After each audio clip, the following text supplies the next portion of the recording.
तो बोले थे कि डाल्टन्स एटॉमिक थ्योरी में स्टार्टिंग में ही था, शुरू फर्स्ट था कि जो एटम्स होते हैं वो इनडिविजिबल होते हैं, एटम्स को डिवाइड नहीं किया जा सकता है।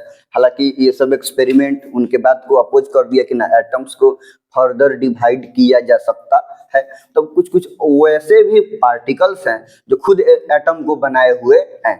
अब सब जितना भी लड़ाई है सब इस बात का है कि अब ये सब जो पार्टिकल्स है इलेक्ट्रॉन, प्रोटॉन या न्यूट्रॉन, जो जिसको सब एटॉमिक पार्टिकल्स बोलते हैं, तब ये कॉन्स्टिट्यूएंट है एटम्स का। मतलब एटम बनता है इलेक्ट्रॉन, प्रोटॉन और न्यूट्रॉन से। फर्दर अगर एटम को हम डिवाइड करेंगे तो पता चलेगा कि उसके अंदर में उसको बनाने वाला पार्टिकल्स है इलेक्ट्रॉन, प्रोटॉन और न्यूट्रॉन्स। अब उसके बाद सारा मारामारी है इस बात के लिए कि वो इलेक्ट्रॉन, प्रोटॉन, न्यूट्रॉन एटम के अंदर में है, ये तो कंफर्म है, पर कैसे है, कैसे बैठा हुआ है, कैसे अरेंज्ड है, तो ये सब अरेंजमेंट के बारे में सारा किस्सा कहानी है।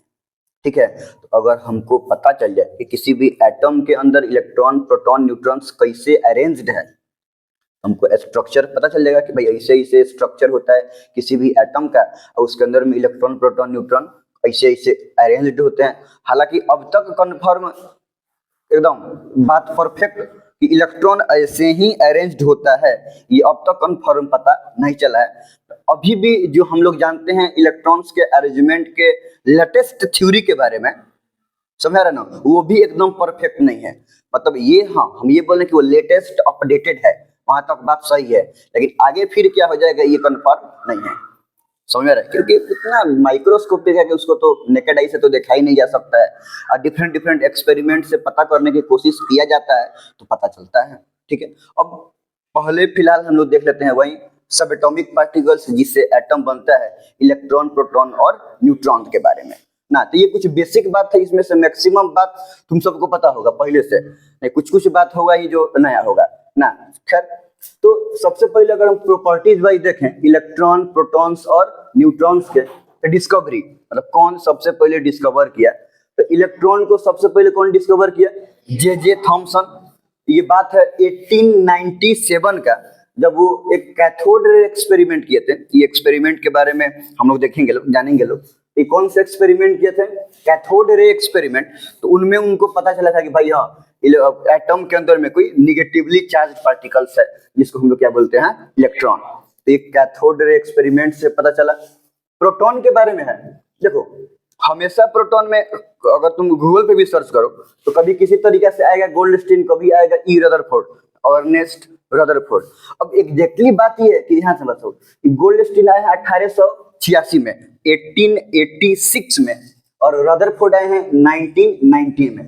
मोटा मोटी डिफरेंस देखो कितने साल का है, 86 और 389, फिर 10 10 20 10 30, मोटा मोटी 30 साल से ज्यादा का डिफरेंस है, नहीं है क्या? तो 30 साल कम नहीं होता है। और किसी भी टेक्नोलॉजी में आगे जाना, किसी बात को कंफर्म करना, ई गोल्डस्टीन, ये नहीं बता रहे कि उसके अंदर प्रोटॉन है, ई गोल्डस्टीन अपने एक्सपेरिमेंट से ये कंफर्म किए थे कि भाई एटम के अंदर में कोई पॉजिटिवली चार्ज पार्टिकल्स है, लेकिन अभी उनके एक्सपेरिमेंट से ये बात कंप्लीटली वेरीफाई नहीं हुआ था। लेकिन वो मोटा मोटी एक अंदाज के तौर पे बता दिए थे 1886 में कि एटम के अंदर में कोई पॉजिटिव कुछ पार्टिकल्स है जो पॉजिटिवली चार्ज है, कुछ वैसे बिहेव कर रहा है कि पॉजिटिवली चार्ज पार्टिकल्स प्रेजेंट रहता है।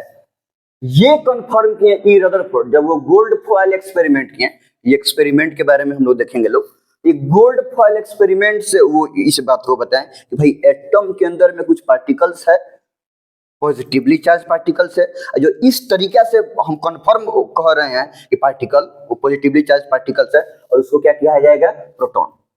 ठीक है, तो ये एक्सपेरिमेंटली प्रूव्ड किए थे कि भाई हाँ एटम के अंदर में पॉजिटिवली चार्ज पार्टिकल्स प्रेजेंट होता है।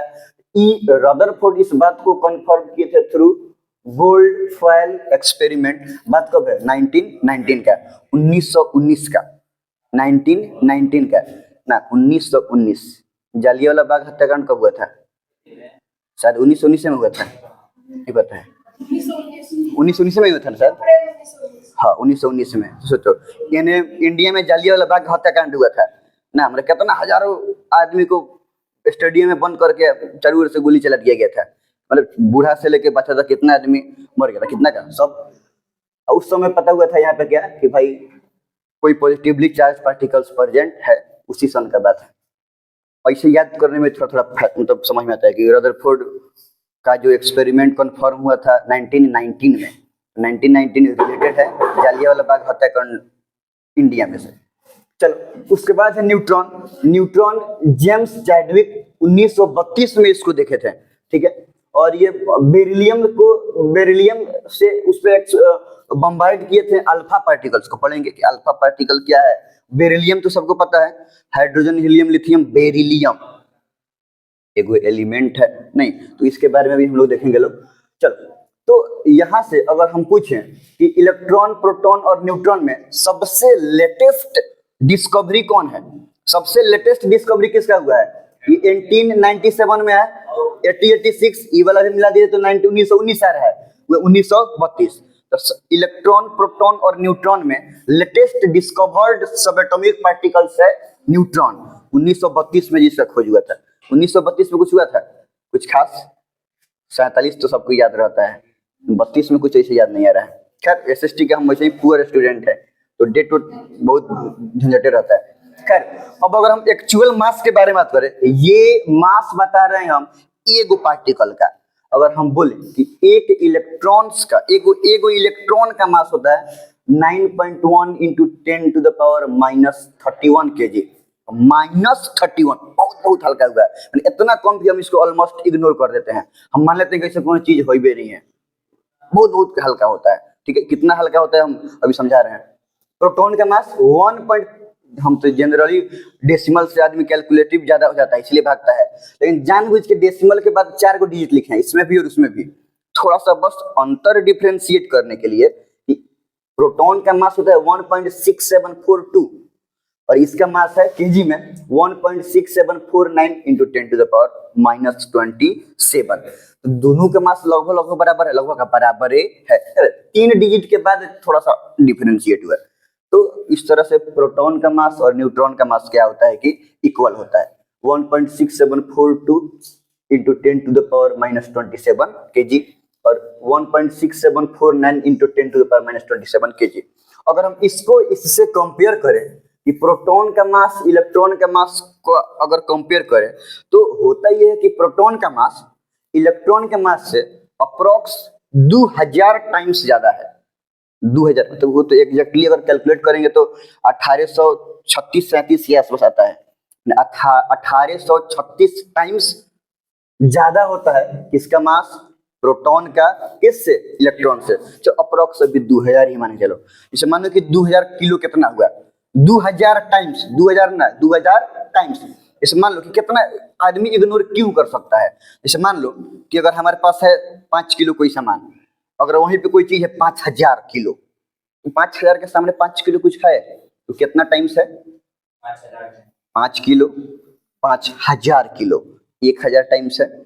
अब वहां पे 10,000 किलो रहे और सामने 5 किलो कुछ है, 5 किलो आलू में भेज बिक देंगे तो कहना कहाँ भुला जाएगा पता नहीं चलेगा, समझ रहे? तो इग्नोर आदमी किया जा सकता है, ठीक है। मान लो कि पैसे से कंपेयर करो ना, अगर 2000 टाइम्स पैसा, अगर किसी के पास 5 गो रुपया है और 2000 टाइम्स ज्यादा, कितना रुपया हुआ? 10,000 रुपया हुआ। तो 10 और किसी के पास 5 गो रुपया, किसी के पास 10,000 रुपया है, 5 गो रुपया वाला कौन आदमी कुछ पूछेगा? इग्नोर, समझ में आ रहा है? तो 2000 टाइम्स काफी ज्यादा हुआ। आदमी के वेट में देख लिया जाए तो कोई वेट 50 किलो है, क्योंकि वेट 100 किलो वेट है। कहाँ उतना ज्यादा वेट, कहाँ इतना हल्का नहीं। और दुगुना है तब ओनली 2 टाइम्स वेट है। और 5 किलो के आदमी को भी देखो, 50 किलो का भी है। 5 किलो का आदमी समझ में आ रहा है। एगो 1 साल का लड़का होगा मुश्किल से, 1-1.5 साल का मुश्किल से एगो बच्चा होगा 5 किलो का, और 100 किलो समझ में आ रहा है। हमारे भी एज 100 किलो 50-55 किलो के आसपास होगा ना, हमसे दुगुना एज में 100 किलो मतलब बहुत, उसके लिए मतलब 50-55 किलो के आसपास होगा। 100 किलो का मतलब बहुत मोटा उसके लिए होना पड़ेगा, तब जाके आदमी के कोई किलो का होगा, 100 किलो का होगा, 100 किलो का होगा, समझ में रहा है? घर में पता कर सब तुम लोग के पापा का एज कितना है, वेट कितना है, तुम लोग का तो वेट किसी का 100 किलो नहीं होगा। हाँ वही ना बोल रहे हैं, 50-55 किलो के आसपास हम लोग का वेट होगा। तो 100 किलो कितना ज्यादा हुआ? उतना मोटा बड़का आदमी के सामने लड़का कुछ है, जबकि कितना टाइम्स है? 5 किलो 100 किलो 20 टाइम्स है, समझ रहे? और वहां पर कि हम 200 टाइम्स भी ना, 2000 टाइम्स, तो इग्नोरेबल है कि नहीं है? तो इसीलिए प्रोटॉन और न्यूट्रॉन के मास के सामने इसके मास को हम क्या करते हैं कि नेग्लेक्ट कर देते हैं। चार्ज तो पता है एक ऊपर रिलेटिव -1 यूनिट चार्ज होता है और रिलेटिव चार्ज इस पे +1 यूनिट इन न्यूट्रल होता है। तो न्यूट्रल होगा मतलब इस पे कोई चार्ज पॉसिबल नहीं है, प्रेजेंट ही नहीं रहता है तो जीरो चार्ज होगा। वही बात यहाँ पे लिखना है कि चार्ज के नेचर में इलेक्ट्रॉन निगेटिवली चार्ज पार्टिकल्स होते हैं, प्रोटॉन पॉजिटिवली चार्ज पार्टिकल्स होते हैं और न्यूट्रॉन न्यूट्रल। चार्ज तो प्रेजेंट है नहीं तो न्यूट्रल है ना होगा ना। हाँ, सिंबल ई इलेक्ट्रॉन है, फर्स्ट लेटर है ई, प्रोटॉन है पी और न्यूट्रॉन है एन। हाँ, हम जनरली लिखते हैं हम ई के बगल में माइनस लिखते हैं ये दिखाने के लिए कि इसका नेगेटिव चार्ज है ना, पी के बगल में प्लस लिख देते हैं ई दिखाने के लिए कि पॉजिटिवली चार्ज है, एन के बगल में हम जीरो लिखते हैं, जीरो का तो कोई चार्ज नहीं है। तो ये मतलब हमारा तरीका है। बट अभी सिर्फ अगर हम लेटर वाइज सिंबल बोले तो इलेक्ट्रॉन का ई, प्रोटॉन का पी और न्यूट्रॉन का एन। रिएक्शन नेचर, चूंकि इलेक्ट्रॉन तो न्यूक्लियस में प्रेजेंट है नहीं, फिर भी हालांकि तो इसलिए केमिकल रिएक्शन में पार्टिसिपेट करेगा, न्यूक्लियर रिएक्शन में भी इसका कंट्रीब्यूशन होता है। तो ध्यान से इलेक्ट्रॉन ये तो समझ में आ रहा है कि प्रोटॉन न्यूक्लियस में प्रेजेंट रहता है, न्यूट्रॉन न्यूक्लियस में, तो प्रोटॉन और न्यूट्रॉन प्रेजेंट रहता है न्यूक्लियस में। न्यूक्लियस के बाहर, न्यूक्लियर रीजन के बाहर एक्स्ट्रा न्यूक्लियर रीजन में क्या है, सेल। अब तो समझ रहे हैं सब ना, सेल, उसके अंदर में ऑर्बिट जिसको सब सेल बोलते हैं हम लोग sp-df, तो वो एक्स्ट्रा न्यूक्लियर रीजन में प्रेजेंट है। तो ये दोनों तो न्यूक्लियस में प्रेजेंट है, तो प्रोटॉन पार्टिसिपेट करेगा न्यूक्लियर रिएक्शन में और न्यूट्रॉन पार्टिसिपेट करेगा वो भी न्यूक्लियर रिएक्शन में, क्योंकि प्रेजेंट है कहाँ पे, न्यूक्लियस में। ये तो प्रेजेंट है एक्स्ट्रा न्यूक्लियर रीजन में। तो लेकिन इलेक्ट्रॉन केमिकल रिएक्शन और न्यूक्लियर रिएक्शन दोनों में पार्टिसिपेट करता है, समझ में आ रहा है। ये दोनों केमिकल रिएक्शन में पार्टिसिपेट नहीं करेगा, लेकिन इलेक्ट्रॉन केमिकल रिएक्शन और न्यूक्लियर रिएक्शन दोनों में पार्टिसिपेट करता है। उसके बाद वाला छोटा सा बात है लोकेशन, सबको पता है ये प्रेजेंट कहाँ पे रहेगा, सेल में कहीं ना कहीं रहेगा, एक्स्ट्रा न्यूक्लियर रीजन में। कौन, इलेक्ट्रॉन, ये हम लोग पढ़ चुके हैं लोग। प्रोटॉन कहाँ प्रेजेंट रहेगा, न्यूक्लियस में, और न्यूट्रॉन भी न्यूक्लियस में। प्रोटॉन और न्यूट्रॉन को कॉमनली हम लोग मतलब कलेक्टिवली न्यूक्लियन बोलते हैं। खैर उसके बारे में धीरे धीरे हम लोग देखेंगे। लोग अभी देख रहे थे क्या, इलेक्ट्रॉन, प्रोटॉन और न्यूट्रॉन के बारे में कुछ बेसिक प्रॉपर्टीज के बारे में, इलेक्ट्रॉन, प्रोटॉन और न्यूट्रॉन के कुछ बेसिक प्रॉपर्टीज के बारे में देख रहे थे। इतना याद कर लेना सब, ठीक है।